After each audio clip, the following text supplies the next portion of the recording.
like I'm well heard out there, but I'll talk loud. I'm excited to be here tonight and have this opportunity to share with you a topic that is exciting to us and is a big part of our lives. We moved to Thomas it's been 25 years ago, and in 1994 we had some financial setbacks with the dairy farm, and I came to a Relief Society home enrichment. I'm sure it was called something else then. But Brian Finnegan, if any of you know him, he was the county extension agent, and he talked about how to grow vegetables and fruit in southeastern Idaho. And I went home that evening and I shared with my family what I had learned, and it was like in May of 1994, and in 2 weeks we had 2 boxes shipped to our house with 200 apple trees. They were just long whips, and there was 4 varieties. There was 50 of each, and there was McIntosh, there was State Fair, there was Honeycrisp, and I honestly cannot remember the 4th one, but that will let you know that we have tried varieties, and what we have now is Honeycrisp, and a few McIntosh to go with it. The Honeycrisp, to us, seemed to, we couldn't sell any other kind of apple until we were out of Honeycrisp. And so if you're looking to plant an apple tree, it does really well in this area. That was back in 1994, and we planted semi-dwarf trees. And I'll share with you, there's dwarf trees, semi-dwarf, and standard. Now, if you've got a standard tree, you won't want to be planting a standard tree now, because I don't know of any of us that will live that long. It'll outlive you. They take about 10 to 15 years to get into good production. They have a big root system, and they just take a long time to grow. What we originally planted on the farm was semi-dwarf, and they take about 5 to 8 years to get into good production. You will need a ladder. They're pretty tall. They're plenty tall. Maybe some of you have those old grandfather trees that are standard size, and they're huge, and they can produce up to 50 bushels of apples. They're big, and you won't find commercial people planting those. The semi-dwarf, what we started out with, the first 200 trees that we had, they will produce 10 to 25 bushels, depending on how well they're cut back and things. And the dwarf, that we probably have 1,800 dwarf trees, and they have to be trellised. Their root system is smaller, and so they need held up, especially in these Idaho winds. Now, a little bit about apples. If you took an apple and you took the seeds and you planted the seed from one apple, let's say you planted 10 seeds, you'd get 10 different kind of varieties of freak apples. They just don't propagate true. You need to graft them. Take sign wood that's a year old and graft them onto a rootstock. And you would probably order your rootstock and get one that the root of an apple tree will determine how tall it gets, how hardy it is. And we have a lot of Honeycrisp on different rootstock, and they will ripen differently. They're a little bit hardier than some of their others, and some of them may have a tendency to bend in the wind and need more trellising. So the rootstock is really a major importance of apple trees. So if you're going to plant a tree in this country here, in this area, I recommend one similar to Honeycrisp. Honeycrisp was developed in Minnesota, and that's where I'm from. I had no part in it. But in the early 1990s, they combined a couple of fruit and got Honeycrisp, and that's been a really good apple. And we kind of lucked out, I think, or was really blessed to have been one of the early ones that planted it. Our orchard is 22 years old. I'm going to talk to you. We've probably made all the mistakes there is to make, and we've made enough successes that we're okay. It's been a fun project. The winter months, if we were skiers, that would be good, because we wouldn't have much to do in the winter, but about March and April is when we start pruning. And pruning an apple tree, it kind of depends on how you want to go with it, but if you imagine an umbrella upside down and it's got tiers, you want to prune your trees so the sunlight can get in.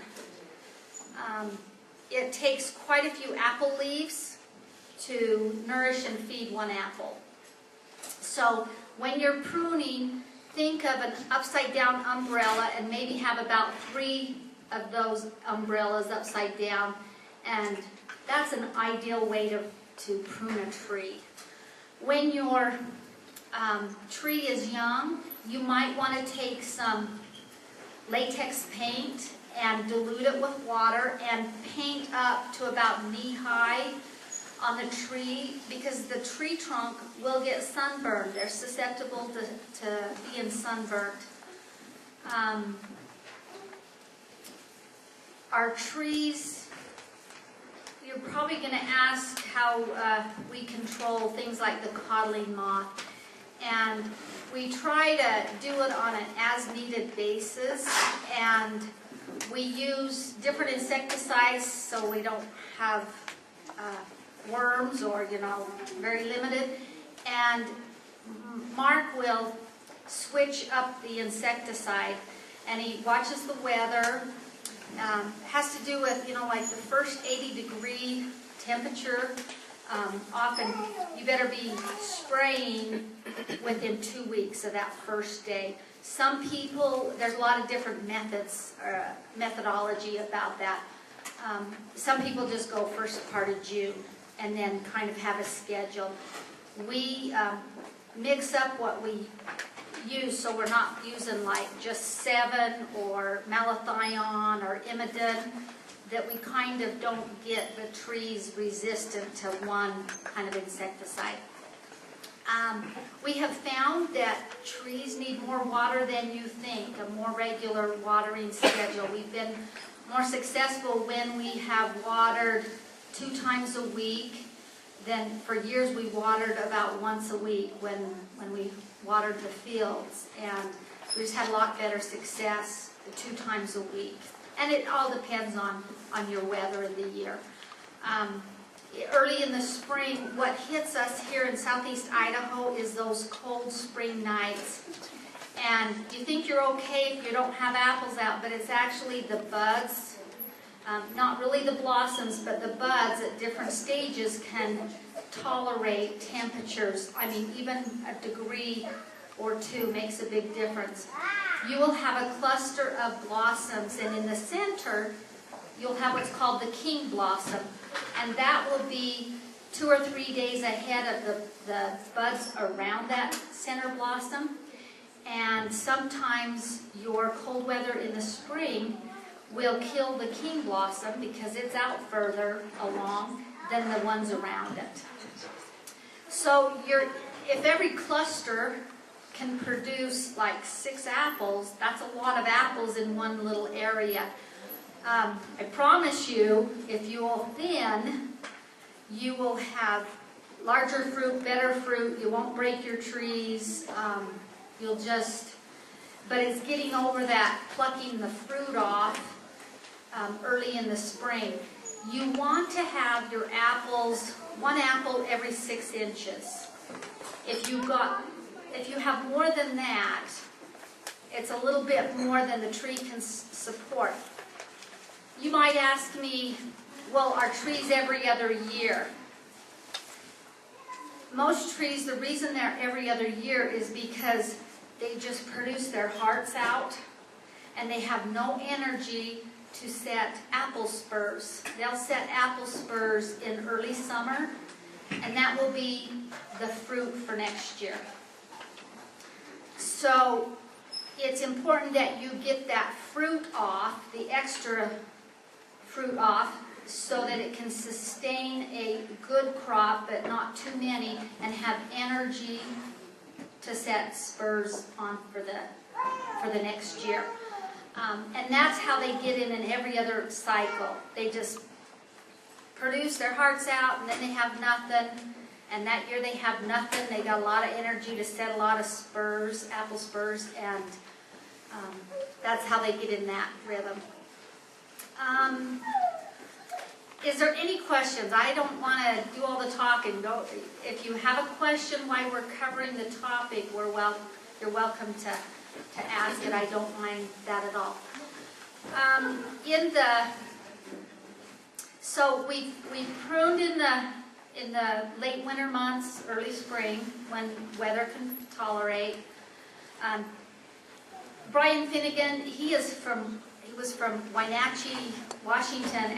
He grew up on an apple farm, so he really encouraged apples, and he was instrumental in several little apple orchards starting around the southeast Idaho. You've got the pruning, you've got the thinning, and then just taking care of your apples. And then we try, end of July, we try to not do any kind of insecticide after that. So there's plenty of time before we start harvesting that it's out of its system. And we have a few areas that we try and do organic. Some years we're more successful than others. It just kind of depends on what the problems are out there that year and whether we're resistant to it naturally. So we get to harvest, and you probably want to know, how do you tell if an apple is ripe?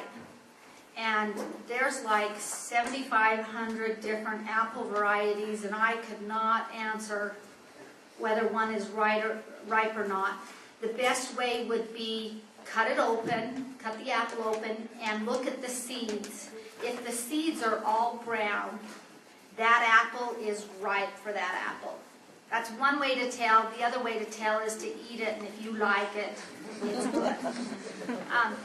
But often we'll start picking, and they're almost all brown, because we have some customers that like a real tart apple.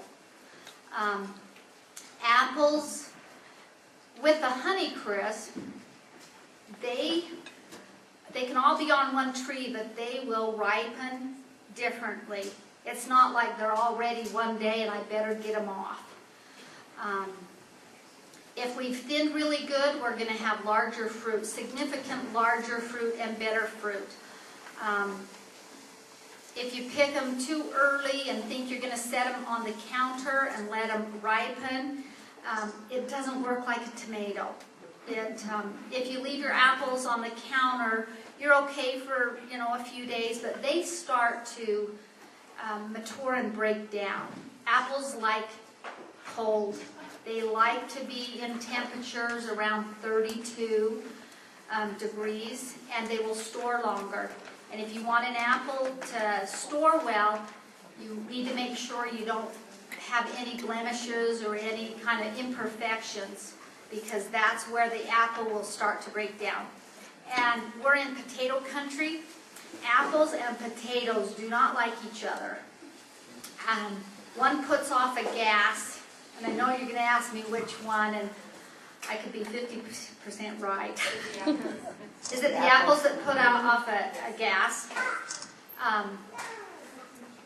Anyways, they don't store well together, so you want to keep them as far from each other as possible. colder the better. They need to circulation. If you're going to store some apples, if you want a bag, make sure you got holes in the bag that they can breathe.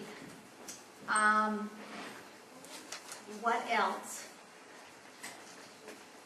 Yes? Do you flood, irrigate, or sprinkle?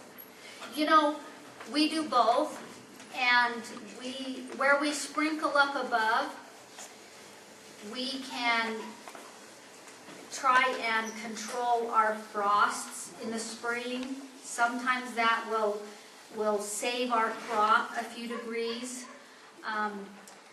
When you irrigate or do a low-level system, you don't waste a lot of water. It gets where it needs. You need to be sure their root system is spread out quite a ways, and it's important to get that well watered.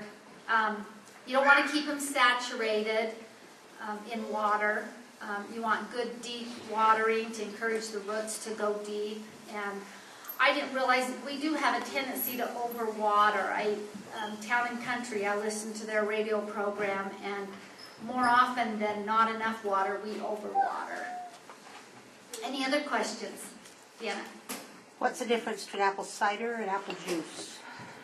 You know, we cidered yesterday, and we call it sweet apple cider, and we brought some tonight so you could taste it. And when we make the cider, we prefer that we have a mix of apples, and I think that's why the McIntosh have kept a home at our house, because they're really good to mix with the Honeycrisp. Straight Honeycrisp for cider is okay, but not great. The difference is, it depends on how old you are and what area you grew up in. My dad, when I would call it cider, he thought it was kind of a slang word of junk. And he grew up in Payson, where they have quite a few orchards, Payson, Utah. And so sweet apple cider is the proper term that we have. And so you want to know what the difference is? Apple juice? Between juice and cider, is there any? You know, it just depends on the definition. And the stuff you buy in the stores would go through a process, and I think that the clarity of it would be more juice, and the cider would not have the clarity. You'd have a lot of the particles, and that's what you'll be able to taste tonight.